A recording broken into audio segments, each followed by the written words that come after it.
E dunque noi siamo questa emine religiosissima, questa vita. E il pastore a crea abbiamo solo posso morto, pro uno cui vivo.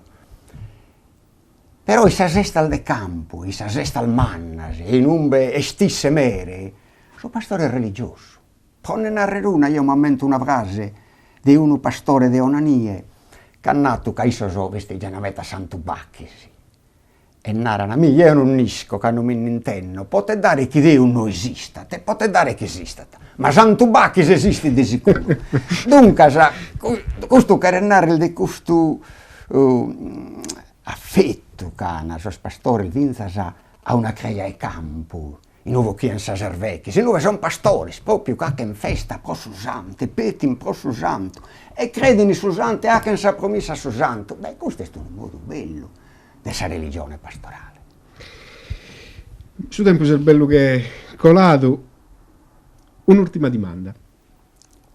Bacchis Bandino ha dedicato questo libro a sos pastores e ha scritto: vos raccomando di mantenere questa tradizione, ma non vi dovete avere di moria per su tempo il benitore. E certo, su pastore deve essere assumato esse tempo, su pastore vero, pastore buono, secondo la tradizione puro, cambianne, che cambia sa forma su tempo. Non deve perdere su suo, ma deve balanzare de satiro.